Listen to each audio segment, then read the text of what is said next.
CannoliSasquatch here, live for this wonderful Sunday afternoon baseball trade deadline special stream. Sorry, I didn't get a lot of sleep last night. I can't speak apparently. So we're going to talk to you about maybe a quick hour today. Just talk about trade deadline news, trades that have happened, trades that might happen, rumors, lots of rumors. And I do have a special guest actually, who I never thought would actually make it to the broadcast. It's unbelievable. You all know him as the Filipino meatball, but we call him Tim in small circles and small. It's not hypothetical. It's small. I'm going to bring him on here, and he is actually excellent at baseball news, a vast majority of baseball knowledge, and he's my sabermetric baseball man. So we're going to bring him in. He's a Diamondback fan, unfortunately for him, but we're going to bring him in right now, and we're going to talk baseball trade rumors. And there's my man, Filipino meatball. How you doing there, Timmy? I'm doing well. Like you said, unfortunately for the Diamondbacks, yes, it's a very painful season for you guys, man. Painful last decade. Painful decade, but you guys have a ton of prospects, a lot of outfielders coming up in the next 2 to 3 years. So I see who needs outfielders and shortstop, so we got them. Yeah, you got a lot. I appreciate you being on. So I know you're much more in depth than I am as far as stats and everything. So let's start here. So I got the first small bit of news. We're going to jump into some Met stuff, some Diamondback stuff, because this just came through. Let me share this here. This just came through like not long ago, maybe 20 minutes ago, where there's a lot of interest in Brandon Drury. We were talking about this before the stream with Brandon Drury and going to the Mariners and the Braves. Yeah, another former Diamondback. So what do you think? So Mariners and Braves. Mariners made a move getting Castillo yesterday from the Reds. The Braves look like they're all trying to add depth here. What do you make of this? Like, who does this help? And is this just basically a depth move for any team that grabs them?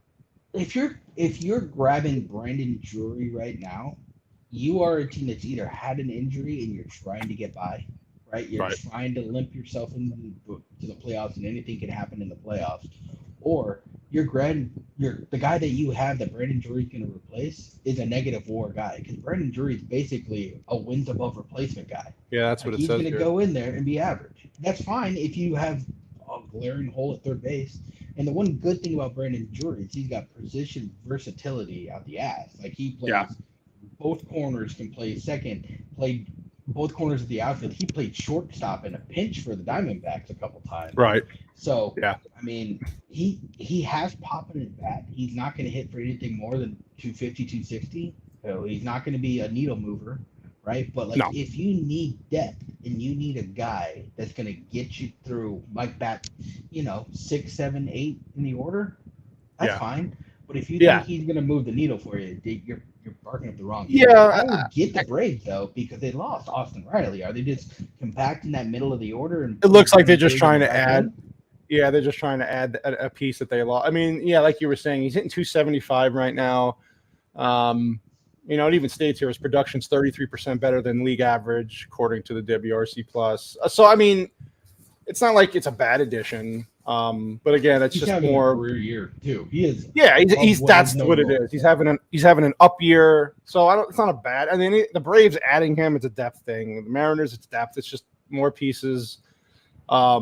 I don't see it as a bad thing. I'm not giving up a lot for him. I'll tell you that much. Right. That's a low level prospect, or like a A player that's in between the AAA and the majors. That's the kind of guy you give up for Brandon Drury, right? 100%. So. Yeah, so that just came up, and then there was also the news that Dixon Machado looks like the Giants acquired him for the Cubs. I don't know. This is kind of a weird. Nothing for me. Yeah, I was going to say, it really doesn't help the Giants. I mean, what the? So you're looking at the Giants. They've lost a million games in a row recently. They basically, I know there's all these extra wild cards now, so teams are really never out of it. They're pretty much out of it. I mean, they're not going to compete, I don't think, with the other teams. They're like the Diamondbacks. They're out of it. Everyone's like, they're only so many games back. No, they're out of it. Yeah, no, they're out of it. So, I mean, we were talking too. Especially for like a team like the Giants or the Diamondbacks, it's not how many games out they are. It's how many teams are in front of them. How many teams do they have to jump to get there? It's impossible. Too many teams. Yeah. And now with the extra two teams, is it 2 teams now added for the wild card? Good luck. Yep. They'd really have to go on a really hot streak, and I don't see that. This isn't last year. I always said last year was kind of an aberration. Not that they weren't talented, but I don't know how the hell they won as many games as they did. I don't know. And they're all regressing. Brandon Belt's regressing. Yeah. Brandon Crawford's regressing. Evan Longoria's regressing. 100%. It was kind of their make or break year last year. If they didn't win it last year, win the whole thing, which they didn't, that was it. Like that was a kind of So I agree with you there. So just to kind of get back to, we're going to start with some Mets news. Now, being a Met fan, this is a team right now that's on a roll. They're 64-37. I think they've won 5 or 6 in a row right now. I mean, I know they're playing the Marlins, but still, you got to beat the teams you're playing. Hey, so they're major league players on that Marlins. And, I mean, they did beat the Yankees before the All-Star break. Yeah, I mean, 2 really exciting games in Citi Field. So that's a good good high bar they set for themselves. And they go into Florida, and they did what they had to do against a beat-up Marlins team. So the one thing I want to – I got to talk about this with you, man, because I know that you keep up on the prospects, not just Diamondback stuff. But so Juan Soto. Everybody's talking about Juan Soto. Where's Juan Soto going to go? And I'm just going to preface. I'm going to preface this, so for those of us who know Tim, I think he's probably the best. Is it ranter? Could you say is ranter a word or just person? I'm just going to say anybody who can rant on a subject. And it can be any subject. Go off. Yeah, just basically. I think he's blacked out a few times, and we've had to resuscitate him. But he's had an issue with the Nationals, and we talked about this a little bit through a text thread. Now, I'm going to throw this at you. So this is a supposed offer that the Mets offered for Juan Soto. I don't know if this is true. This is rumor season. So you got David Peterson, who's been a starting pitcher for them with the absence of DeGrom and a couple other guys. He's not great, but he's a good depth guy. He's a guy that can do long relief, can step in on a spot start, that's a 10 to 12 year major leaguer. Yeah, and he can pitch out and he's a lefty. And he pitches from the bullpen when you need him. And then here's the ones that crazy. So Francisco Alvarez is their top prospect, not only in just Mets land, but in baseball. That's the number 1 prospect in baseball. Number 1 prospect in baseball. This guy's going to be a stud. The guy can hit a ton. He's not the best catching fielder, but he will improve. But the guy basically can hit a ton. He's crushing AAA right now. And then you have Brett Beatty, who's an outfielder for the Mets, who's in the top, I want to say in the top 15 prospects in baseball. And then Alex Ramirez, they were going to give this huge package up for Juan Soto, and basically Mike Rizzo was like, "Yeah, I don't think so. Not going to do it. Not going to trade interdivision." Now I know this is always the thing with trading in the division. This is a guy Soto. If the Mets traded for him, they're locking him up long term. There's no way Steve Cohen's not giving him $500 million in 12 years. Trades for him has to. You're going to have to lock him up after his arbitration years, or even before. So what do you make of this? Like, what the hell? First of all, could the Nationals get these kinds of prospects anywhere else? I'm guessing yes, but I don't get this. The 2 other teams that would rival that is going to be the Padres and Dodgers. I mean, they have some of the best prospects in the game that they can offer, right? Right. But with the Padres, they're going to have to salary dump. They're going to have to dump Blake Snell or maybe even both of them, their first baseman too. They're blinking on his name right now. Which one? They're going to have to the Padres first baseman. I know what you're talking about. Yeah. But they're going to have to dump those salaries to afford $500 million of Juan Soto's salary. Yes. Hosmer. You're talking about Eric Hosmer, right? There it is. Thank you. Yeah, go ahead. Thank you. Because everybody, they have Tatis on the roster, and they have Machado on the roster, and everybody forgets Will Myers got paid, and he is still on that roster. So unless you're dumping some of that somewhere, maybe Washington takes some of it back with them, you're gonna have to dump $500 million into Soto to give him a long contract. Yeah, you're gonna have to do that. I mean, are the Padres crazy enough to just do the wait out his arbitration years and then hope? He's not giving San Diego a discount, like you said. He's not giving anybody a discount. He's not giving him a discount. So I think where Soto's smart, and I think some of the rumors are true. A lot of rumors that he wants the Mets and only the Mets. Now, again, it's a rumor, but he knows that the owner for the Mets is the richest owner in all of sports. Now, it doesn't mean he's going to overspend on anybody, but he's not going to be irresponsible with his spending, even though he said that he wants smart spending. But let's face it, the guy he's a lifetime Met fan. The guy wants to win, spend a shit ton of money in the offseason this year. And he spent it the right way. Notice how but he did the right way. He didn't lock up Baez. You got quality players, good clubhouse guys. Baez was a failure. And people could say, yeah, you overspent for Scherzer, you overspent for Marte. You have to get people to play in New York, number one, and not go to the Yankees, number two. And then, play in that market, you have to spend. So I love Cohen. I think he would give I mean, he's going to be 25 years old, Soto, when his arbitration years are over. I don't want to give anybody more than a 10-year deal. I think it's stupid, but I'd give him a 15-year deal because I would give him a 15-year deal because for 10 to 12 of those years, he's going to be a top player in baseball, produce. You got the DH in the National League now. He doesn't have to play the field all the time. I think it's a no-brainer for the Mets, but I think, unfortunately, if they were in another league or another division, this would be much easier for Rizzo. I just think Rizzo's being bullish. He knows he can get the max he wants for this guy. I don't see him moving at this trade deadline. I could be wrong. I don't see Soto moving now. In the winter, totally different story because you're losing another year there. I think if Soto moves this offseason or this trade deadline by the second, he's getting a lot of prospects back, and it's coming from the West Coast. It's going to be the Dodgers, or it's going to. I think it's going to be LA. Dodgers. Yeah. I don't think that the Cardinals are dumb enough of an organization to give up what they would need to get him. With that being said, I don't think Soto plays for the Nationals next year. I think you have to get him out in the winter meetings. And that's where the Cardinals come back into play, right? Mm-hmm. That's where the Yankees come back into play if they're not going to pay Judge. Because I can't imagine having Judge and Soto in the outfield. That's so much money in the outfield. I had a thought yesterday, real quick, just thinking, like, would it be possible if Aaron Judge went to the Mets? I mean, he loves New York. He loves New York. New York loves him, and I know he's going to be 31 years old, I believe. So he's definitely a guy you don't want to give a 12-year deal to. But hold on, would you give him 10? You probably have to. Like, you probably have to. And again, with the DH in the National League now, it's no difference in moving leagues. Would Cohen do that? I think he'd rather have Soto, and I'd rather have Soto. Long term, it just makes more. It's better investment. If Soto, you miss out on Soto in the Yankees. Here's what I think could happen: if the Yankees don't offer Judge the deal he wants, which I think they're stupid. I think they're going to sign him, but I think would Cohen be crazy enough to go? I'll give you an extra $50 million. Play in New York in another year, another 2 years, another $100 million. I don't know. I really wonder. And, I know we're talking trade deadline now, but this is going to come into play. Whatever happens now comes into play next year somewhat. I'm very curious. Would the Mets be crazy enough to switch? Do you think he would switch leagues? I don't know Aaron Judge. I don't know what he would do. I think he wants to be a lifetime Yankee. He loves the Yankees. But it's not a downgrade anymore. It's not like he's going to an inferior team now with inferior ownership. Let me throw this at you. Do I think Judge would switch sides to New York? I think Judge loves New York more than he loves the Yankees. Okay. I think he does love the Yankees, but I think he loves the spotlight of New York and being all rise, that section that he has out there. He is a rock star walking through New York City anytime he wants to. If he flips to the Mets, they have just as good of a fan base as the Yankees. If he can get the same kind of money, because that's what the problem before was, you couldn't get the money from the Mets side that you could get from the Yankees side. You can get that money now.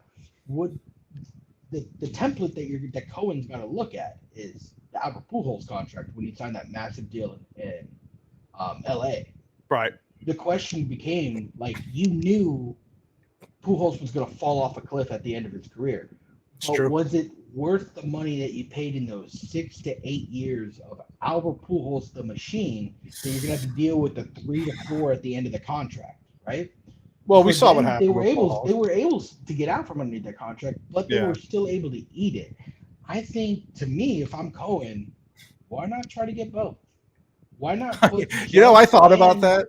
I thought about that. In the outfield. If you're going to be that guy, right? You have Lindor. You've invested in Lindor. You have one of the best first basemen in baseball under arbitration for a few more years. Why not go all out and put both of them in the corners of the outfield? I mean, he's got financially, he can do it. The only thing is, I guess you do have Brandon Nimmo at center field, and you have Marte, who isn't You could right go field right now. find a cheap center fielder to go run down baseballs all day. Do you It's think true. they need any kind of bat? Do you think they need No. a bat in center field? They need a glove in center field. I mean, could you Unless it's imagine that going down. lineup with you could have Lindor, Alonso, Soto, and Judge as your And main, McNeil. You still have and you have McNeil. McNeil, guy's a solid hitter. Yeah, you'd have a ridiculous, but I mean, it's a thought. I don't think it's going to happen. I still think that Judge will. I don't think it's going to happen. But if you wanted to announce your presence, Oh, we're going really fantasy. baseball, Oh, in a second. I know the Mets have been looking for a bat. They're adding a lot of depth pieces recently. They got added. Well, who were we just talking about? The guy from Pittsburgh, Vogelbach, the hefty lefty. I call him. If anybody ever wanted to see what wanted the description of me, That's you playing baseball. Shorter. Yeah, it's a shorter version of me. It's a shorter. He's 6 foot tall, and he still looks like But I like him. Tank. I love it. People didn't understand that trade. I actually like it because he kills righties, and I just like he's. You know what I love about him? His on base percentage is very high for a guy who hits for power, so he walks a lot, and he's been doing well with them. He's not going to be a speed burner around the bases. He's not a glove, but the guy can come off as a DH now and hit for you against righties. And I like that's a bench bat that in October matters. Yeah, he's the guy. He's the one. Yeah, he's the guy. Those, you know how they have the unsung heroes in October come up in a big game. That's the guy I see coming up big in a big moment. And then they need a righty power hitter. They also need a bullpen arm, especially a lefty bullpen arm. But I'll take anything at this point. So they've been tied to Robertson from the Cubs and Contreras. But apparently Contreras. Not just Contreras for himself. The Cubs are asking for an astronomical price. I know he's a rental. I like Contreras. I don't know if I love him enough to give up a guy like Alvarez or Beatty. So, in 2 years, would you rather have that half season with Alvarez, or would you rather, or the half season with? I know. But here's the thing with prospects. We talk about they're a crapshoot. You never know. Even the top prospects might make it. They might not. I think Alvarez. I don't want to say he's a sure thing. He's the closest thing I can see to a sure. From everything I've heard and read about him, if he sticks as a catcher. If he sticks as a catcher. But here's the beautiful part with the DH. It opens up so many opportunities. Now, the Mets just drafted another catcher. He's young, but the kid hits the oh my God. And he's going to stick. And he's the guy I see play in this draft. Yeah, and he's the guy I see playing for. I can't think of his name. I can't believe it. Met fans listening to this. Who is the Met player that they just drafted as the catcher? He's a good-looking kid from LA, very similar to Mike Piazza-ish. He's the DH first baseman. That's it, Parada. God, I'm sorry, I spaced there. Shame on me as a Met fan. Parada, the kid hits a ton, and he went to college. He bet on himself, went to Georgia Tech. It was a great catching program. It's known for their catchers. He killed it for them, and I think he bet on himself, and it paid off. But I like him. In high school, they said the question was, is he going to stick at first? Or stick a catcher. It was either he was going to be Joe Mauer or Justin Morneau. That was because of the hit tool. Everyone's like, he's either going to be one of these two guys. Then he went to Georgia Tech, refined the craft. He's going to stick at catcher. The best way for me to describe it is Joe Mauer with power. He's Matt Wieters with Joe Mauer's catching ability. It brought up a lot of questions. Initially, Met fans were like, "Wait a minute, we already have Alvarez. He's ready to come up next year, pretty much. He's ready to go next year. I think he'll be starting for the Mets. Like, why go get another catcher unless you were going to maybe trade Alvarez in a big move, even in the offseason, possibly." I don't rule anything out with GMs and baseball. So my theory was, and I have people who do this for a living in my family for scouting, and they were like, well, there's a possibility of making one a permanent DH or a first baseman, but you have Alonso. So it's like, it's really kind of a DH. Alonso. I think Alonso. I hate to say it, he's improved so much at first base. I love him as a DH permanently because I think but he doesn't want to do it. He told Showalter, he told the organization, I want to play. I love the guy for his heart. I love him that he wants to be out there. Who said that? Who said that? David Ortiz said that. I want to be a first baseman. Bro, take your bat and hit and be a Hall of Famer. Alonso, go be a polar bear that hits freaking bombs. Yeah, for what Alonso's done already. I mean, this year he's having an MVP season. He's not going to kill you at first base. He has definitely improved, but I think he's definitely a better permanent DH. Met fans might disagree with me. I thought Dom Smith was a much better defensive player, but the guy just couldn't hit. So I think he's going to be gone soon, probably. I think JD Davis for the Mets is going to be gone. I don't know what's going to happen between now and Tuesday. We're just waiting and waiting. I got a couple names for you. God, give me some. Boston's gonna move off of JD Martinez. That's the guy I want. That's the guy you should get. You can go get JD Martinez with a quadruple A player. You could get him with a low-level minor leaguer. There's not going to be a cost a whole lot for him. If Cohen's willing to pay the deal, you can go get him relatively cheap. I think he adds a lot to the Mets. The guy's a veteran. He's been in big games. I think if the Mets got him and you plugged him, he's a middle of the order guy. He's the guy 7th or 8th. And again, 3, 4, 5. You could DH. This is the beauty about this. Is the one thing you people who don't like the DH in the National League. Well, it's too much. It just opens up so many opportunities for managers now. In the clubs, your GM, your front office, it gives you so many more options of players you can add. I love him.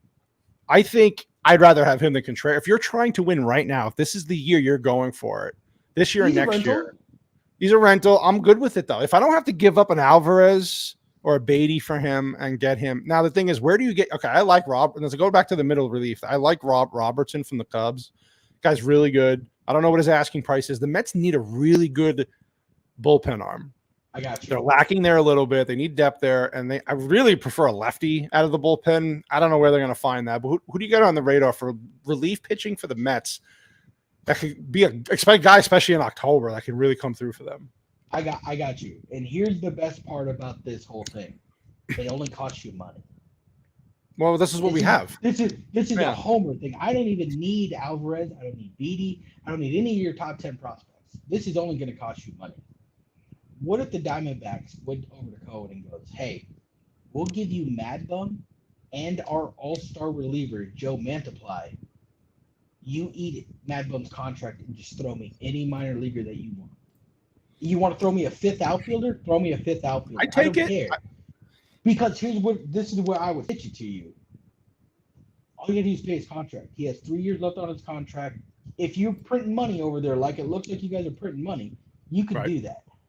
But here's where it works. You get Joe Mantiply, who made the All-Star team as a reliever. I don't think he deserved it to be there, but he was the best Diamondback. He was good. Yeah. He is a good 7th, 8th guy for you, right? Yeah. Mad Bum can be your 3rd, 4th, 5th starter. When it gets to October, can you imagine putting Mad Bum into the bullpen as a lefty coming out of the 6th, 7th inning? Yeah. I like Mad Bum. We talked about that even when the season started. If the Diamondbacks had a bad year, with the Mets, there was a point where I thought, well, shit, the Mets need to get him now because their whole starting pitching staff was going down. I mean, they lost DeGrom, they lost Scherzer, they brought this kid Peterson who was kind of hit and miss. So I was thinking, oh God, is this the guy they can add if DeGrom doesn't come back? I would take Mad Bum. I really would. Just for depth. Talk about a veteran who's been in the battles. I mean, this guy's he won a world series. He destroyed his arm for his team, and then and got a ring for it. Yeah, about him, if he's willing to come out of the bullpen, I really would love that. I really think if you know Mad Bum from anybody, he wants to win more than anything else, right? So if you're getting in the playoffs and you're like, Mad Bum, I can make you the 4th starter. Or you could be a rock star, pitch 2 innings out of the bullpen, throw as hard as you want, and gas everybody away. He would do it in a heartbeat. I think so. I like that move. This year, when you were having with your issues, I was like, Merrill Kelly's the guy for you, right? Yeah. He eats. I like him too. Very good pitcher. But when it comes to the playoffs, we don't know. He's never been there. No. Now, because you have all your guys coming back healthy, now's the time to go get Mad Bum. Yeah, this is the time you want. Yeah, what I love about Met fans are funny.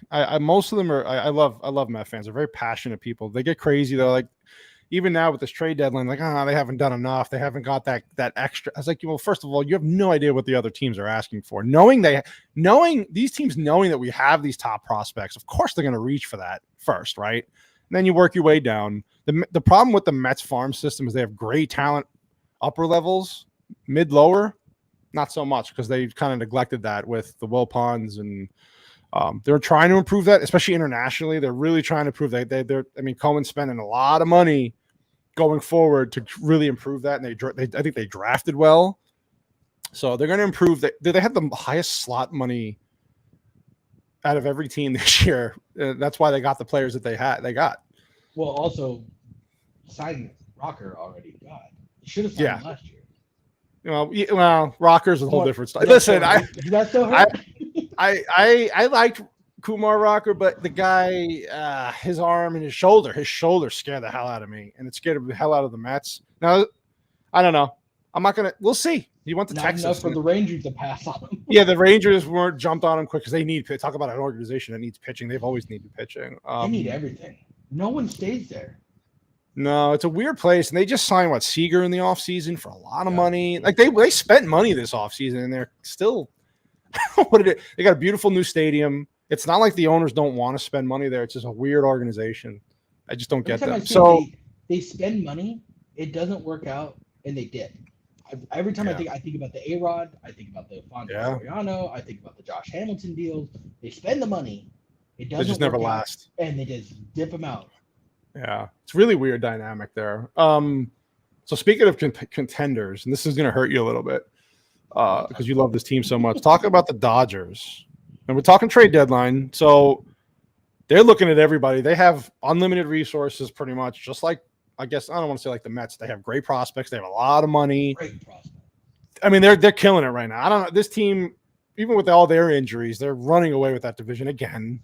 So, what did they add? Now, Soto is a possibility there always, right? But if they add Soto, say they add Soto and give up a shit ton of prospects, but they add Soto this year, they're the clear on dead favorite to win the World Series. There's no doubt in my mind. Nobody comes close. With that lineup they have already, their pitching could use a little help, especially out of the bullpen. So if they had a bullpen arm and get Soto, say, August 2nd ends and they add two solid, you get a superstar and you get a good bullpen arm. Who's beating them? No one. I don't even know if they need that right now. If they can go get solid arms like they did a couple years ago, just dudes off the street that you're just like, why are the Reds giving up like quality bullpen arms for trash bags of baseball? Like they're getting guys. They got guys that carried them to a World Series, right? Yeah. The one thing I think that hurts them that they've never really recovered from, they need to replace the closer. They never really the Jansen thing leaving. And Jansen wasn't really. He was kind of on a decline a little bit, but he was still their closer. He was still serviceable. Because you got Kershaw. And I was not mad at them letting him go. He wasn't working 3 years. Yeah, Atlanta gave him 3 years, which I thought was ridiculous. One or two, maybe, but not three. I do think the Dodgers are a team that can bring Soto in and make it work. Can you imagine? Oh yeah, of course they can. Soto in the outfield. I didn't want to think about that. That lineup of Betts, Freeman, Soto, Bellinger. I don't know what the hell's going on. Turner, like these guys. I mean, I know Bellinger is not really having. I don't know what happened to him, but Max Muncy's still there. I know Max Muncy's not having a good year, but like Max Muncy's still there. There's still threats. Like really good catchers. Will Smith is a very good catcher. They're still a good team, and Kershaw. I don't know what this guy's having like a rejuvenation of his career. He's been pitching amazing. Now Buehler is an ace, a bona fide ace, and they're doing this without Bauer. Like, you know, imagine if they had Bauer, if all this wasn't going on off the field, if they had him still. Like, it's just they just amaze me. And you know, one thing I loved what Cohen said when he came on to the Mets, he's like, you know, say what you want about LA, but I want to be the Dodgers of the National League East. Consistency, great farm system. We got the money now, and just be in the playoffs every year and give your team a chance. And I tell you what, that's the way to go. Okay, so we got this one. I'm just saying right now, if Soto goes to the Mets, Soto goes to the Dodgers. Wow. Yeah. I might just quit baseball altogether. Like, I just might not be a fan of baseball. Like, the NL West. NL West is dead to me at that point because it's the Dodgers for the next 10 years. Pretty much dead now. Like, you can't come back with Freeman, Betts, Trey Turner, and then get Soto on top. You can't do that. That shouldn't be allowed. They're going to run away with the division. It's clear. What are they? 10 games up now. I think they're cruising. They're going to the standing. Here, let's look this up real quick. I have to see. If I look at the standings, look at this. So I'll share this real quick. They are at this current moment. 12 games up in their division. Now, if you look, San Diego, who was really started off well this year, they have good pitching. San Diego has really good pitching, but they don't hit. And losing Tatis killed them. Machado's been carrying them, but they don't score runs. It's really weird. They're Will still Myers 10 is on the games. way back though. Will Myers is coming back, and Tatis eventually is going to come back. I still Yeah. think San Diego could be a dangerous team, obviously, if they can sneak into a wild card. That's what I'm saying. If you get them, if the Padres can figure out a way to make the playoffs, right, and get scary healthy team at the same time, that no one wants to play them. No. Yeah, I mean, it's interesting, but the Dodgers have just pulled away. I think, what was I reading? They only lost 4 or 5 games in the month of July or something. Oh my God. It's just ridiculous. The organization is absolutely ridiculous. But then there was this. Here, let's go to this. There was the. Where was I? Here, this right here. So, speaking baseball rumors, there was this talk about the Padres discussing C.J. Abrams for a Soto deal. Then Frankie Montas is a top target for the Yankees. So, these are some pretty good ball players here, Tim. So, like, I don't know if any of this is going to happen, but the Padres they've been trying to be aggressive here. I think they know that they can still sneak in. What do you make of this? I mean, I think the Padres are in a driver's seat to sneak in. I think with getting healthy, they have a prospect to deal to go get somebody. If they want Contreras, they can go get Contreras. The Yankees, are they going to do it again? Are they going to go to the well of going to the A's and picking up Sonny Gray 2.0? A guy that's just going to fail for them again. It seems like the A's are just that team. He might be the best pitching prospect out there, right? Or on the market, starter on the market, but Sonny Gray deal still would leave a bad taste. Yeah, that was a bad move. That really never worked out. I mean, Wilson Contreras. Okay, I'm looking at Contreras. Yeah, see, San Diego's got the same problem the Mets do. Like the Mets catching and the San Diego catchers don't hit. And really low production at that position for those teams. So, listen, I like Contreras. I still don't give up the farm for him. I'm not giving up a top prospect for Contreras, especially as a rental. If I'm now, here's another guy the Mets have been talking about is Josh Bell. Okay, Josh Bell's a lefty. He's a lefty. This is the problem I think they're having with Josh Bell. Like, I can still hit home runs, right? As a DH, he's great. 20 home runs this year, I think. Already, the Mets need a righty power bat, not a lefty. But if Josh Bell's the last guy out there, do you still go after him if you can get him for a cheap price? Like, what's cheap? Say mid-level prospect, even. Not a chance in the world. So we're going low level. If you're saying a damaged pitching machine that might need another battery, then yeah, let's have that conversation. If you're saying a person that has a pulse and can hit a baseball in a cage at some point in their entire life, no, we're not having that conversation. Oh, I'm sorry. Bell switch hits. I'm sorry. So he's better from his left side, but he can switch hit.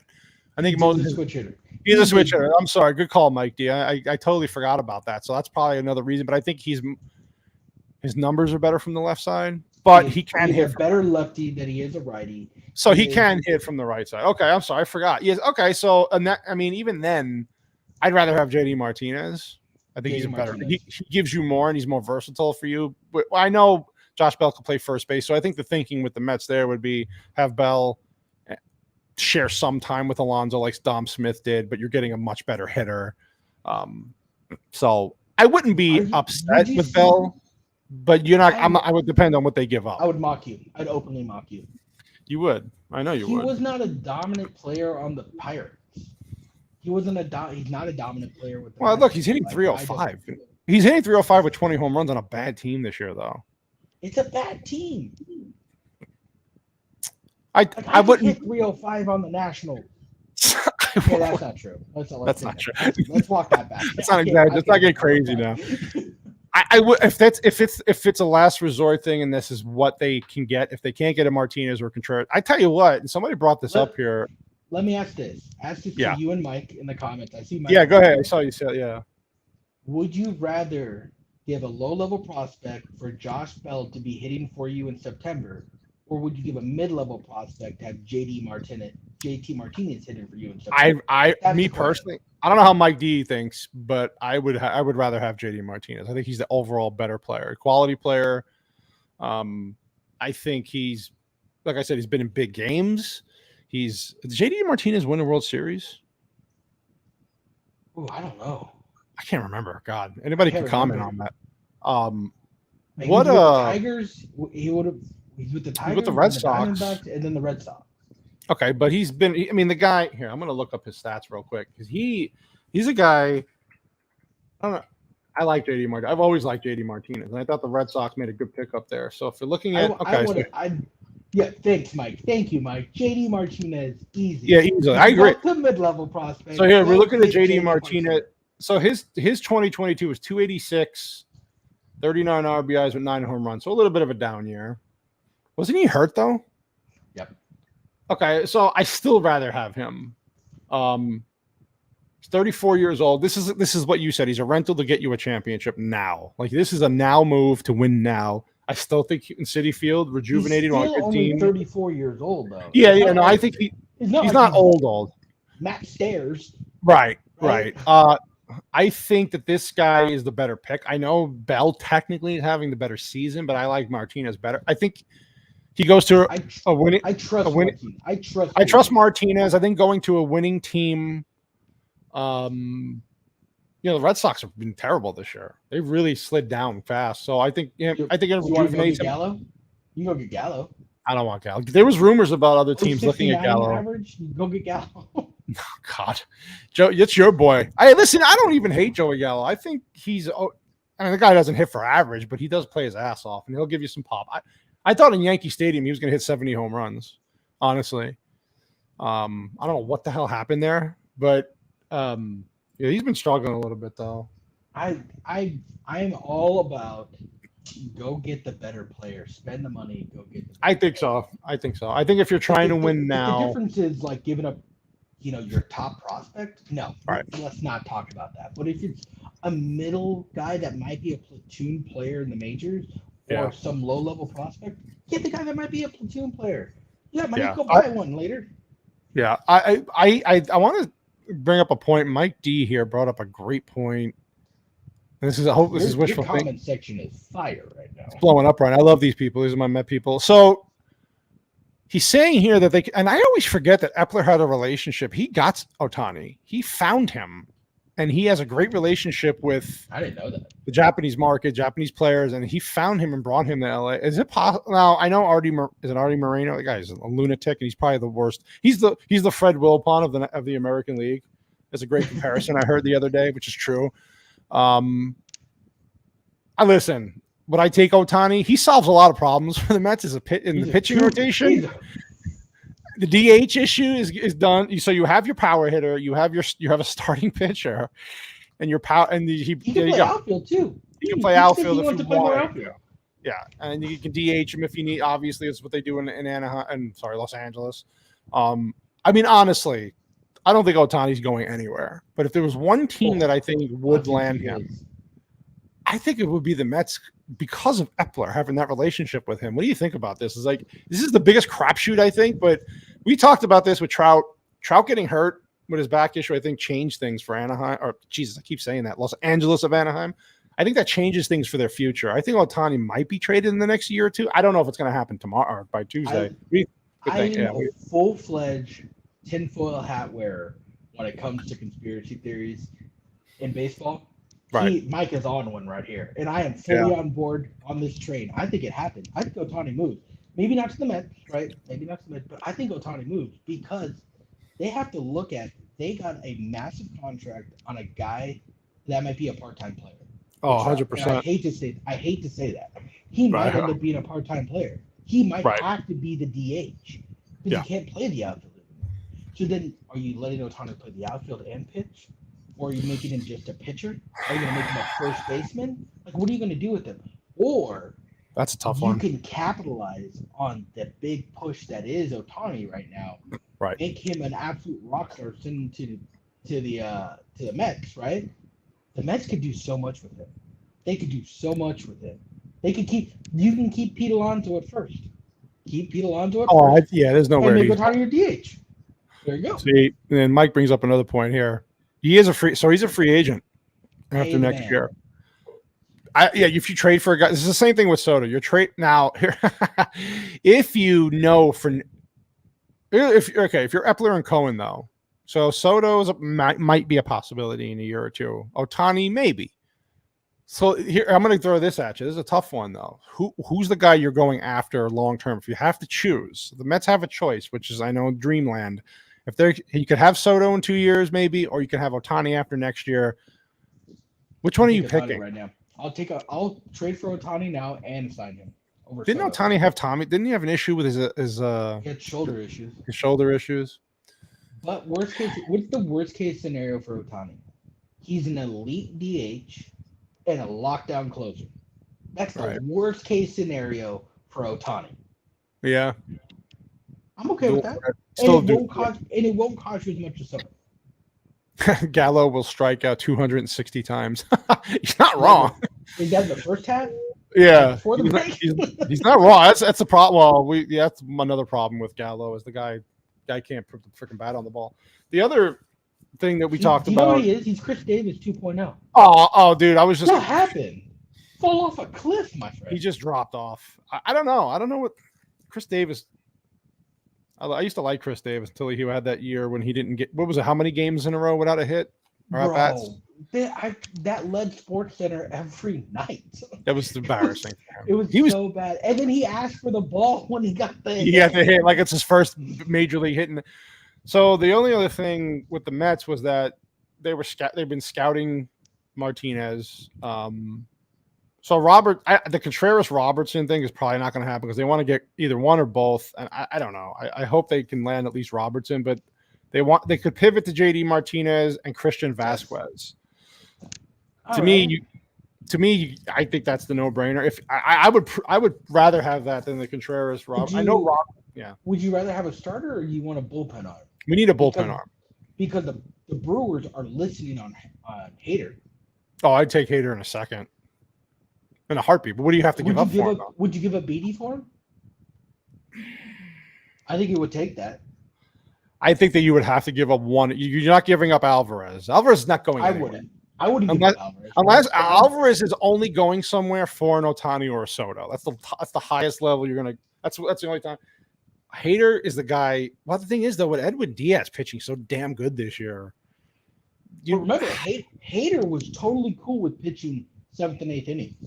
I mean, that would be an unbelievable 8th and 1-2 punch. Imagine you have Hader coming in the 8th, shut down late inning games, and then Diaz coming out. Yeah, I don't know. Go get Mad Bum. There you go. There's your 6, 7, 8. There's your Mad Bum. Oh my god, Mad Bum. You and your okay. Let's talk about the Diamondbacks. So they got rid of contract, please. Please take the contract. No. Well, that's the problem. Well, how many years does Mad Bum have left on his contract? He's got 2 big years and then one $14 million. So he's got wow. That was a bad contract.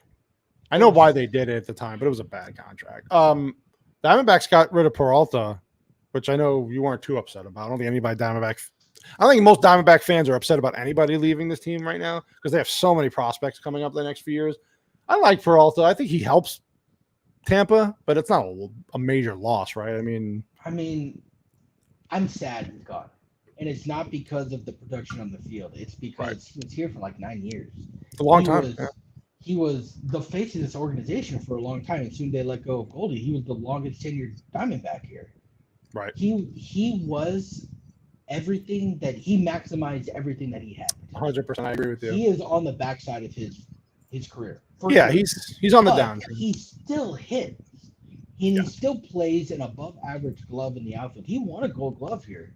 So, I mean, what they got back was a lotto ticket for a 19-year-old catcher that may or may not make it to Double-A.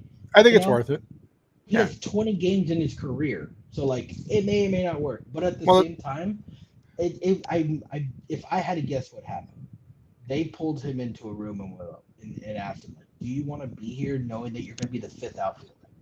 Because at this point in time, he's the 5th outfielder. We want 5th outfielder. With that team they have coming up, he'd be the 9th outfielder. Like, he's the 5th outfielder. I know what you mean. This year. I know what you mean. He's behind Alec Thomas in center field. They got Luplow. They got Cooper Hummel in the minors. They have Corbin Carroll coming up. They have Darton Vultro, who's a catcher, playing the outfield, right? And they want to give an extended look to Jake McCarthy, who I think he's going to eventually be the best 4th outfielder in the game. But, like, I agree. At the same time, I'm like, Bro, you're the 5th outfielder at this point in time. And you're pigeonholed into corner outfield spots. And it's not like he's going to it's not like he's going to an awful situation, right? Tampa Bay still he's in a good spot. I think he helps them. I don't know if Tampa. I mean, it depends on what Tampa does. Do they make some more moves and try to go all in on it, or is he there, as a support system, a bridge, and if we get in, we can do some damage. We can use him, right, as a veteran. I don't know. Tampa's a weird team too. I mean, you want to talk about a team that does the most with the least. Every year.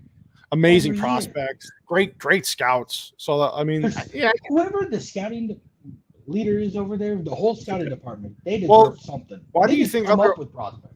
Other organizations just pick their scouts and management because they know they.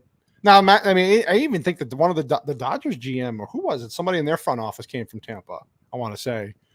Everybody comes from Tampa. I was going to say everybody comes from Tampa. There's a background in Tampa. But anyway, Tampa, they can draft and develop some players. They ain't keeping none of them, but they will draft and develop some players. Yeah, so you have all these competing teams now with the extra wild cards. You have teams fighting for, like, the Mets and the Braves are close. Whoa, hold on. Before you go, Mike D, Ketel Marte for Seth Lugo? Oh, I would do – hey, listen, Mike, I know I would – listen, whatever – I would do that in so fast because I'm not – Mike D is not a big Seth Lugo fan, and I kind of agree. Seth Lugo's fallen off a little bit, but my argument there would be he's still solid enough and gives you innings in the bullpen. I get it. Hamstring work? His hamstring works fine. He's got the because Ketel's doesn't. Ketel's hamstring doesn't work. Everybody's waiting for Lugo's what's the ligament for the that you need Tommy John surgery on? The UCL? Is that yeah, his is like partially torn for the last 3 years, and they're just waiting for it to explode. Yes. But I still have enough Tommy John problems. I got to tell you something. I don't know if Seth for a guy that had Tommy John, and then Tommy John did again. I love Ketel Marte. I love him. I would take him in a heartbeat. I was sad that the Diamondbacks signed him. I wanted him to come to the Mets, but that's the one smart move the Diamondbacks made this year. Keeping him long term, and he's going to get another big contract if he keeps playing the way he does. He's very good at a lot of things. He's not great at anything. He hits for power. He hits for average. He's fast enough. Yeah.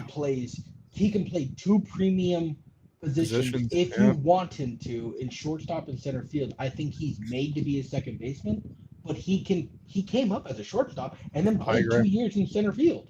So I like him. I like him. I like that and he likes being here, I think he means it. He's a young kid. He's got a lot of money, and he loves it here. He loves it here. Discount Trey Turner with power. Yes. Speaking of free agents, Trey Turner's a free agent after this year. That dude's gonna make money. You're talking about I hope when he signs his contract, he puts out a meme or a gif of himself sliding to the bag because he's the smoothest slide in baseball. I love Trey. I love him. I love Trey Turner. I take him. That's another guy the Mets could look at as a possible. So many options coming out after this year. He's gonna get paid. He's going to get a lot of money. So yeah, I mean, we have the Yankees, we got the Mets, we got the Braves fighting. We got who else is in what other division? I think the Braves got to do something. I really do think the Braves because the whole Austin Riley situation. Do you trust Kenley Jensen?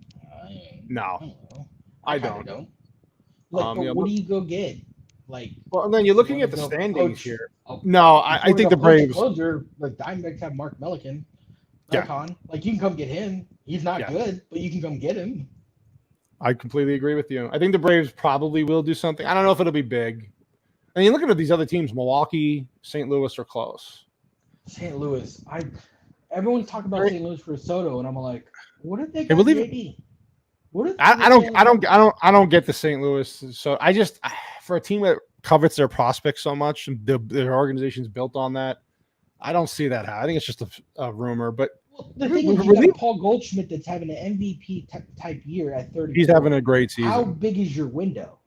Like, you go get. You go get Soto. That window is now plus an additional 10 years. But do they have enough pitching? I don't know. It definitely puts you. Yeah, it definitely. Does anyone ever have enough pitching? Other than the Dodgers. Let's not talk about the Dodgers. No, we don't want to. Does anyone ever have enough pitching? Hey, we're leaving one team out we have not talked about, and it's the Astros, who I think take the record. To me, they're the best team in the trash can. And it's weird. It's weird. Okay, feelings aside, for how much we hate them for cheating, I agree. But I mean, if you really look at it, it's amazing that they have. I mean, their lineup could use a power bat. They're pitching solid. I mean, Verlander, I don't know what the hell this guy's taking. Is he Clemens? Is he pulling the Clemens? Is he Clemens 2.0? It's amazing. I'm fully a believer in some guys are just built different and can do things for a long time. Nolan Ryan, right? He came back from Nolan Ryan can do. Verlander is Nolan Ryan light. He just throws gas and just like you're like, bro, how old are you? 92 and you're throwing 98? Yeah, 39 years old, and he just came back from Tommy John surgery not long. I mean, over a year ago, and the guy is just. I don't. So I mean, they can use. You know my big thing I don't like about Justin Verlander? I love him. He's married to Kate Upton. That's my problem. Well, I think he loves that too. I don't know. I'm sorry if I'm married to Kate Upton. Sorry to my wife. Is that why he's pitching so well? If I'm married to Kate Upton, I'm retiring the next day and never leaving my house. Is that why he's getting? Is that why he's pitching so well? Maybe she gave him some incentives. She's youth or something. She's giving him some incentives, and we won't talk about here. This family-friendly show. But if they get a starting pitcher or a big bat, holy crap! I mean, to me, I think, like I said, take the record out of it. They're in the American League. I think they're still the team to beat, as much as it pains me to say it. I know the Yankees have the best record. They did demolish the Yankees in the. Houston has their number. They've had their number. So I think you got Toronto hanging around for the wild card. Minnesota's in probably one of the worst divisions in baseball. The Central. I mean, that division is awful. I mean, look at these standings. Look at these. I don't know if you can see that. No, blow it up. I can't see nothing. Yeah, I know. You're blind. Well, you're small. Everything is small for you. I have widescreen, my friend. I need. Yeah, you got wide something. It ain't a screen. they got. So I'll just run it down. Minnesota's 53-47. Cleveland's 51-49. Everybody else is below 500. It's a terrible. Thank you for calling them Cleveland and not the other name. Thank you for that. Well, Cleveland's. Well, they're still Cleveland. Yeah, I don't. Oh yeah, no, I'm not calling them whatever the Guardian, whatever the hell that is. Guardian. Stupid as bait. Get out of here. Here, I'll get a better standing. You in the trash road. I tell you what, there's a lot of things that could happen between now. Here I'm gonna go. Let's go with predictions real quick. We're talking about everybody who could go, who might go, who is okay. What team is making the biggest move and who's going where? I'm gonna do your predictions. Who's going where? By Tuesday, when's the deadline in? 3:00 Eastern time? 6:00 Eastern. 6 o'clock, so it's 3:00 here. So 3:00 our time, 6:00 in these. Who's going where? What team's making the biggest impact move? I won't say who's going where because I honestly think Soto gets traded. I think it's dumb. Someone's going to be dumb enough to trade all their prospects for Soto when they can wait to the winter and get them for cheaper. I think JD Martinez is moving. I think Montez from the A's is going. Okay, I can see that. Contreras is going. I would love to see Hader go somewhere. I would love to see him. I'm sorry, Met fans. I would love to see him in Atlanta. Oh, that would make my life. That would be insane. Yeah. Oh, that would make my life what they could I'd probably have to kill myself afterwards, but that would be insane. Low key, if Soto doesn't go or Soto goes and you miss on Soto, go get Jock Peterson. I tell you what, I don't hate Jock. All-Star this year. I think he had a really good year. He did start, and he had a really good year. He's having a good year, I should say. Not that he's had a good year. I like him. Teams that you need to keep an eye out for the volume. Here we go. Right? Here's the standings. I think you see the Yankees make a move. I think they go for starting pitching. They're going to get a starting pitcher. Because they got Matt Carpenter to kind of ease the wound of Joey Gallo. Oh, 100%. They got Matt Carpenter kind of. I think they need if they go get Montez again. I get it. I mean, I personally won't, but I could see them doing that. I can also see them going to get Hader and just locking down a bullpen. Sure. Right? Right. I think the Braves make some moves. I think they got a taste of winning it all, and they like it. Right? They'll spend. Of course, they still have a good team over there. Yeah, they have. They you want to talk about a team that has the prospects to move, and as much as I hate them, they came on. They got back into the division race. They're not far out. That's why I think the Mets have to make them. Here's the thing with the Mets. Being a Mets fan now, to switch gears, I think the Mets are very close. If I had to listen, Met fans might not like this, but if I had to say, do you think they can win the World Series as is? Right now, I think they can get close, but I don't think they're there yet. I think they're a bat and an arm away in the bullpen. Now, do they still need other things? I think the Mets can win it all this year, contingent with no move. Maybe. Well, the pitch. Well, I'll change that. DeGrom if DeGrom is healthy and Scherzer stays healthy in a short series, when you can pitch those you guys, can't beat them. No, you can't beat them in a 7-game series. Now DeGrom's going to have to be babied along. Now he's coming back. They said he's only going to maybe pitch 4 innings his first game, and then 5 is next. Like they did that with Scherzer. I don't care. DeGrom's a special case. I don't care if DeGrom is DeGrom by the end of the year, and you guys sneak into the playoffs by the. Give me 6 innings, dude. Give me 6 innings in a playoff game. Are you kidding me? And then you get the bullpen arms that you need. Right. Yeah. I think. Give me the bull. I think the Mets were going to be my third team that I think is going to make moves. I think they're going to go get bullpen arms that's just going to stretch out the bullpen so DeGrom only has. They need that bad. 6, right? In a playoff game, and then go get a bat. And you don't have to go get Juan Soto. You don't have to go get Ohtani. You don't even need an Ohtani. You can get JD Martinez and be good. Well, it's going to be Josh Bell now that we said that. Watch. I can't. If hey, listen again. I'm going to say this: if it's Josh Bell, I will come back onto your podcast and I will apologize to all your Met fans, and I'll be like, "I'm sorry, I was wrong. He's batting over 300. I wish you guys the best of luck." And then as soon as I log off for your podcast, I'm like, "God damn it, Josh Bell." I like Josh Bell, but I want Martinez. If I had, I mean, of course, if I had my choice, I'd want Soto, no doubt.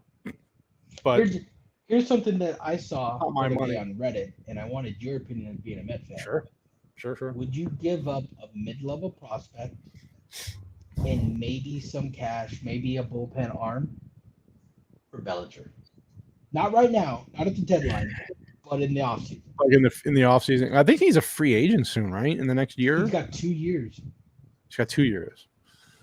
I don't know, man. I used to love Bellinger. I used to watch him a lot. My dad being a Dodger fan, I watched a lot of Dodger games. I don't know what happened to him. He's from Chandler. Ever since whenever he hurt himself celebrating like an idiot, the guys, I don't know.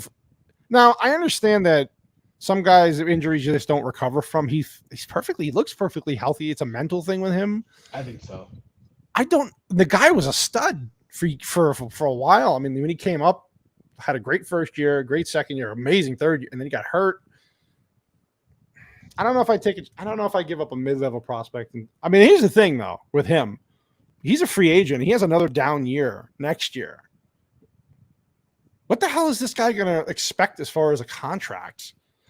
He's going to be Evan Longoria 2.0. Where he's just going to be that guy. But he's good, but he's not great. Yeah. I thought the guy was really. A later part of the season, he lives off of his name. He's good, not great. You can only do that for so long, though. I mean, the guy's not having a good season again. Now, could you imagine how dangerous the Dodgers would be if this dude was playing like he was 2 years ago? And he's not even there yet. If that switch ever flipped for him, that's a scary, scary team. I've seen parts. I've seen little glimpses of him doing what he used to do in small sample sizes this year, but not. Somebody said I should name the baby Sasquatch Buck Squatch, except for Buck Showalter Squatch. I kind of like that. There's so many moving parts. I know there's a lot of stuff we probably didn't even get into, but the main part to me, I want my team to be aggressive, but I don't want them to be stupid, but I want them to be aggressive. And the deadline would be over now if it was last year, and I think going forward, now we got 2 more days of this. I really don't see anything happening tonight. I really think this is going to be a situation where teams are going to hold their cards close to the chest, and then on Tuesday late, you're going to see just a flurry of moves and a couple of big ones. I remember if you want to do something, look it up. The 2017 deadline. How many trades were done? How many? Trades I remember that. The last 30 minutes to an hour. I remember that. There were some that went to the Diamondbacks fan going, "Oh my god, where is everyone going?" I remember this because I remember there was a lot that happened where the commissioner had to sign off after it ended. Yep. We got the paperwork. There was so much paperwork. Let's look at this. This is interesting, Tim. You brought this up. It was a good call. I'm going to bring this up because look at these deals here. you had. So this is the tracker for that actual deadline. But I mean, there was some big moves here. I mean, obviously a couple of things happened. JD Martinez was acquired from the Tigers from the Tigers, so that was a big one. Doolittle, Ryan Madsen, Garrett Cooper. Wow, these are some. Okay, so it starts. No, everyone forgets that. So if you move up the list, the Yankees got Todd Frazier, I remember, which and the Dave Robertson. There you go. David Phelps. Okay, the Cardinals, Colonial from so Sergio Romeo from the Dodgers, Blue Rays. So it kind of was like not bad. Trevor Cahill, and then if you start getting closer, obviously, you start to see the move. Yeah, your Diamondbacks got John Ryan Murphy. I remember when that happened. John Ryan Murphy, Lucas Duda. Here's the big one, Met fans, if you remember, Lucas Duda was traded from the Mets to the Rays in 2017. That good riddance.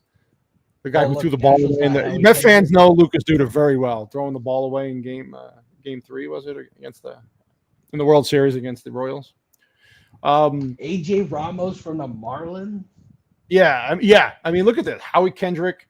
Mets have got AJ Ramos. I remember that. It was really just a depth move. They really weren't that good back then. So, yeah, Jonathan Lucroy, Cubs, and this is where it gets interesting. Addison Reed got traded to the Red Sox. I remember that. Sonny Gray's your boy. Sonny Gray got acquired from the Yankees. If you want to go down that road, guys, I remember that. Francisco Loriano went to the Astros. Oh, yeah, they went from the Jeremy Jeffries, Tony Watson. Diamondbacks got David Hernandez. I forgot back again. I remember this. I forgot about that. Nationals, Brian Kins. The Orioles got Tim Beck. Yeah, I mean, I remember a lot of these trades the Dodgers got Yu Darvish. They got Yu Darvish, who at the time they thought was a good pickup, but he got his. I don't know. That's when they lost to the Astros, right? I think that year, and then when they said he was tipping pitches in the playoffs games. I remember that. Yeah, it was a wild. And I was just Bleacher Report was blowing my phone up. I was like, I can't keep track of all the trades. Here's an interesting one from my boy Mike D. Michael Fulmer was a really top prospect for the Mets organization before they let him go. He's coming out with some good fire over He's got some fire, Mike D. You know what? Let me look up Mike Fulmer's stats, because I remember when they got rid of him, Met fans were really mad because they thought this guy's going to be the next. I know he didn't pan out fully. Here, I know. Here we go. I'm going to pull this up. Do you know what someone told me one time? What? Michael Fulmer is what Java Chamberlain was to the Yankees. Okay. And Jobber Chamberlain was a high. Like he was going to be the next. They thought he was the next Clemens. Next Clemens, yeah. Or Rivera, because they moved him to the bullpen eventually, and it didn't work out. Okay, so here we go. He's 22. So his ERA is 2.77, and I'll take that. He's 3-4. Okay, it was not a bad team. In 39 innings pitched. That's all he's pitched. 39 innings. Was he hurt this year? That's interesting. You got to give us all the stats on this kid. If you're going to bring him up, you got to know everything. Let me know. Was Mike Fulmer injured? Because I tell you what, his numbers aren't bad. Here, I'm looking here. 2000. So 2.77. They're only 39.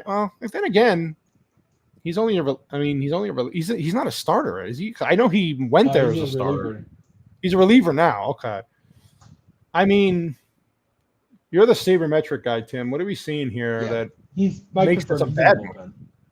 I mean, 387 and I mean, as a bullpen arm. If it's all as a bullpen arm, for me, when I always look at the bullpen, your bullpen makes your starters better, right? If DeGrom, Scherzer only have to go 5 instead of 6, and you get a guy that can go 6, 7. But you're not afraid to turn it over, yeah. Right. Like, I'm just thinking short series, right? Yeah. Scherzer goes 5, or DeGrom goes 5. You have 6, 7 lined up with Fulmer.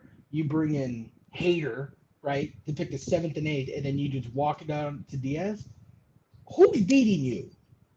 Who's beating you in a 7-game series when you can do that? I think that the biggest problem for the Mets is that transition from if DeGrom and Scherzer only get to the 5th or 6th inning, high pitch counts, whatever. That is turning the ball over. Like Mike D loves Seth Lugo, right? People don't trust him anymore. We have a young kid, Drew Smith. He's got great stuff, but gives up a lot of big hits and a lot of home runs. He scares the hell out of me. They don't really have that lockdown middle guy. Robertson would be a good fit for that. I like David Robertson. I think he's solid. He's a veteran. He'd be perfect. But they also need a. Here's another thing. They need a lefty. They need a lefty. You want me to go back to that? And Mad Bum. I'm going back to it. Mantiply and Mad Bum. That's what I mean. The Mets need. They really need a lefty out of the bullpen badly. And another reason why they need a big time right-handed bat is they struggle mightily against left-handed pitching. They do not hit left-handed pitching. They don't score a lot of runs. It's really weird with the hitters that. The thing is too, they need somebody to help Alonso. They have guys capable of hitting home runs. Lindor's capable. Alonso's the only real left-handed pitching. JD Martinez. He's the guy to me. We'll see. This is going to be a very interesting and exciting next 2 days. Because either we're going to wake up to a flurry of stuff going into tomorrow, or are you kidding me? I have to go into the office. For everyone who doesn't know, I work virtually most of the time of my life, but there's one day a week that I have to go into the office, and I live like 50 miles from that office.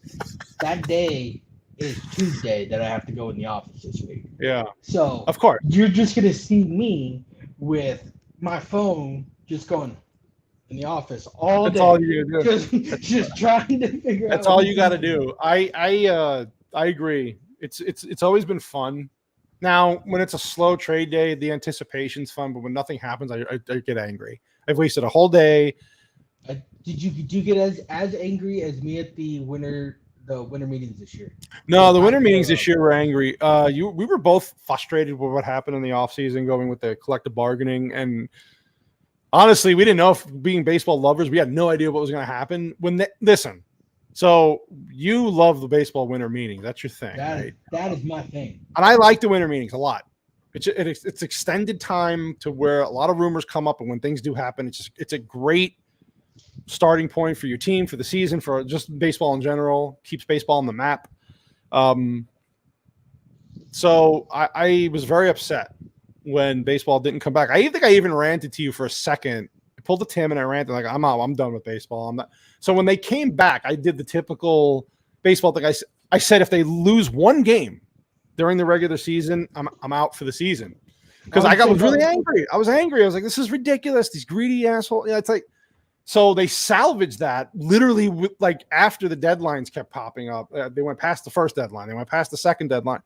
And I have family members that were like that. We all agreed if they pass up, one game is missed. 5 games. We're done. I'm done. I'm not watching the season. They save their asses. So, thank God. I'm still not happy with the CBA. I'm not happy with Manfred. I'm not happy with these rule changes. The game is not in a good position. I don't care what. If you're looking at it as a real baseball fan, and we've been watching baseball for a long time. Purist, and that's not to say you can't add new things, but if they're beneficial, only if they're beneficial to the game. They're not. None of these things are really beneficial. The 3 relief pitcher thing, to me, I understand why it's there. It's not speeding up the game. None of this stuff is speeding up the game. The pitch clock next year is going to be to matter. You're talking to matter, about right? Minutes. You're not talking about tens of minutes or 20s of minutes. You're talking about minutes. Manfred to me is just he's dare I say he's the Joe Biden of the baseball world. Did you ever think in your life you would ever say, "God damn it, bring Bud Selig back"? I hated Bud Selig, but the baseball, it was better. Terrible. But terrible. I would take him back in a heartbeat over Manfred. He was better than this guy. This guy is terrible. Here's the major thing before I'm going to let Tim go on a rant here about the Nationals. This is going to be epic. So just stand by for that, because you don't want to miss it. That's going to be our closeout, is him ranting and then me saying goodbye. Because after that, there's nothing. I can't come back from that. But Manfred's terrible, and the craziest thing to me still with baseball is the blackout restrictions for sports. Now, you're a Diamondback fan. If you don't have a certain cable provider, you can't watch your home team play. I can't watch my home team play right now. You can't watch your home team play. My father, he's a Dodger fan, but they play the Diamondbacks a lot. And some of those are meaningful games late in the year. No matter how bad the Diamondbacks are, Dodgers, it's still meaningful games. It's a fight especially every time they play. It's a fight. He can't watch them. I can't watch Diamondback games here. Now, I'm a Met fan. I live in Arizona, though. Luckily, I have the baseball package. But what the heck? So, and there's a lot of other, like, I don't know how many markets. I think it's over 20 markets, 30 markets that I think that you can't watch your home team because of these blackout rules. You pay for the MLB subscription. You can't watch. Now you got Peacock. Now you got Apple TV, and you got ESPN. To me, those should all be included in your MLB. The Direct TV app. You got to have Direct TV. Yeah. So what he talks about how he's going to fix this. He's not going to fix it. Isn't you're a baseball fan? I've heard a lot of these people online saying, you know, I just haven't been able to watch my team for the last 2 years. I found something else to do. I'm a casual fan now. And these are young fans. Yeah. I will say I used to every single night at dinner was planned around me watching the Diamondbacks game. Whether that meant I'm going to record the game, right, and then jump into the game and fast forward through commercials to catch up to live, my plan every single night was watching the Diamondbacks game. Yeah. Ever since they've made these whole streaming things that make it so difficult, it's hard for me to catch full games. A lot of times I'm watching highlights. A lot of times I have to, you know, follow in an app, like not even a real game, like it's fantasy football or something, right?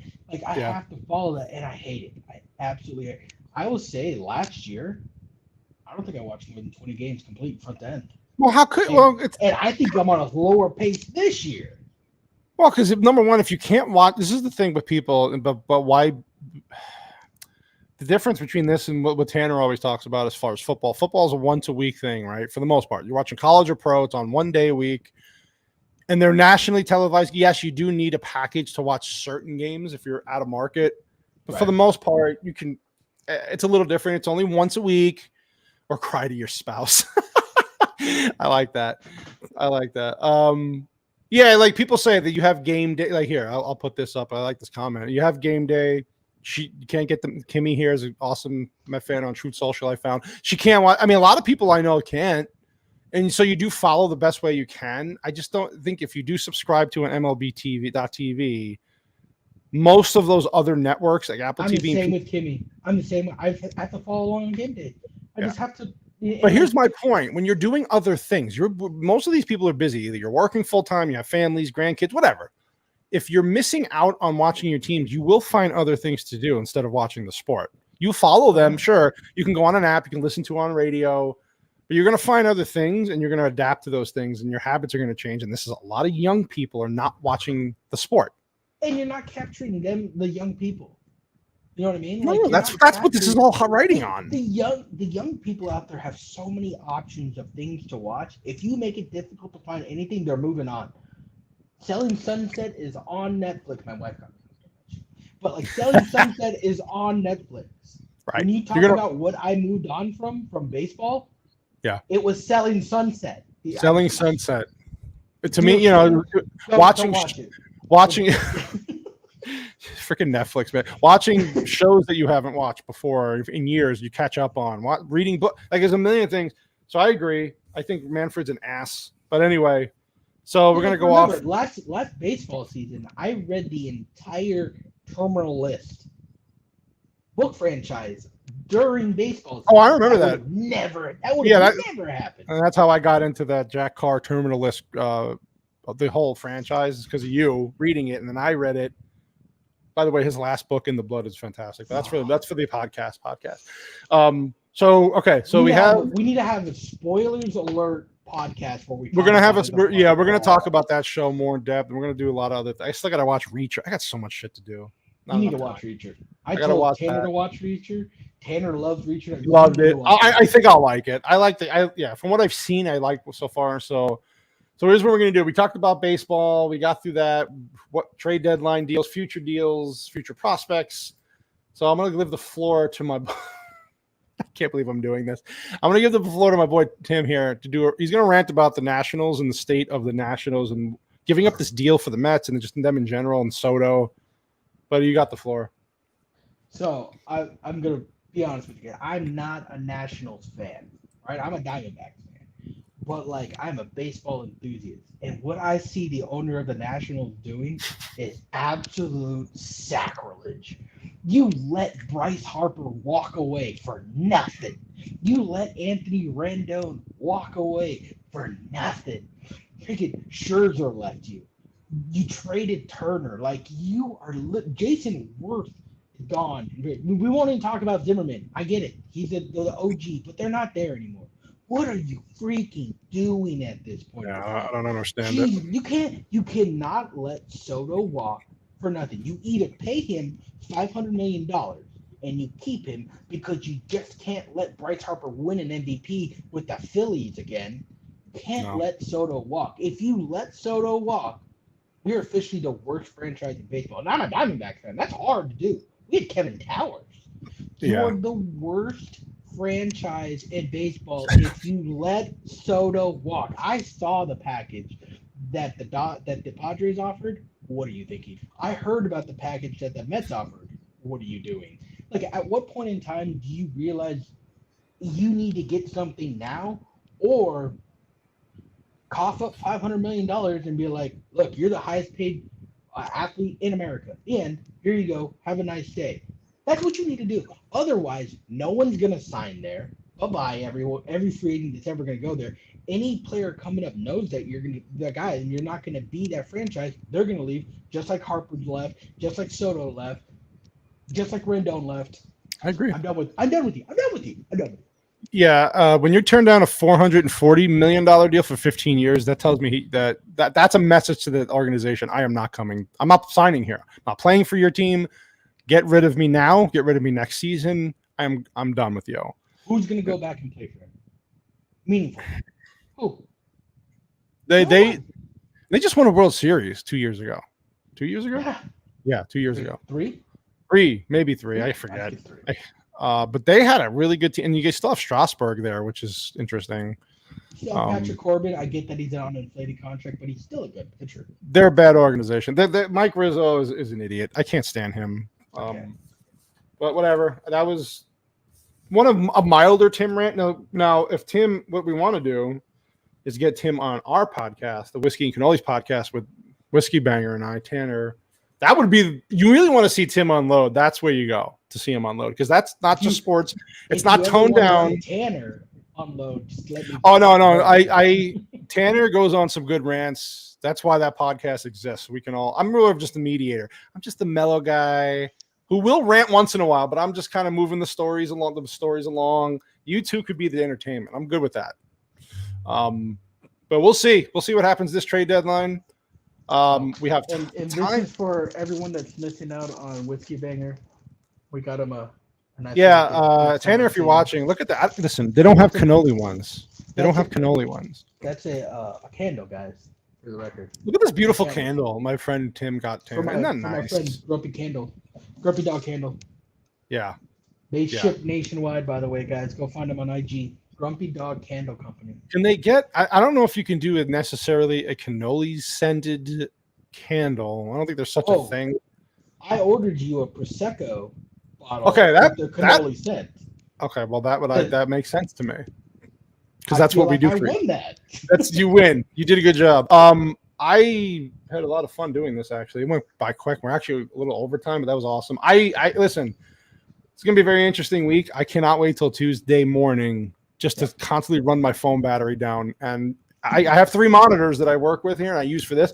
One of these 3 is going to be all MLB trade rumors. And we'll be texting each other during that whole day about rumors. I have people in the inside that I try to get information on, maybe. So this is going to be great. But your name, the Filipino meatball, this is probably the best thing Tanner ever came up with. But I appreciate you coming on, dude. This was a lot of fun. I hope I see you on the Whiskey and Cannolis podcast sometime. Maybe I'll come in and pop in. Maybe not for we're probably going to be doing another one Friday. I know Fridays are crazy. Schedules are weird. I'll make this commitment to you. If you don't make me be a regular host, I'll come and pop in and out of your podcast. Oh, no, you don't have to be a regular. But, I mean, to me, the more the merrier. It's actually better with more people, because you and Tanner have the best arguments ever. And it would be the most entertaining for my audiences on that. And like I said, I could just sit here, laugh, and smile, and go, okay, next story we're going to get into. I feel like that's what we need to do either Friday or Saturday this week. Just have I'm good with either one. First Whiskey Banger podcast. Dude, listen, I got graphics. I have a graphic that I could put up. It says versus, and I can make that the thing.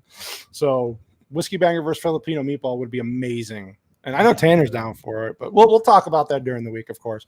But I do appreciate you coming on. I will let you go, get back to your family duties. But thank you so much, Tiny buddy. human about to wake Tiny up. human duties. We'll see you during the week. I'll probably do a live show myself, maybe tomorrow, talk some baseball. And then otherwise, CannoliSasquatch Filipino Meatball, we're out. We'll talk to you later. A pleasure. Thanks, guys.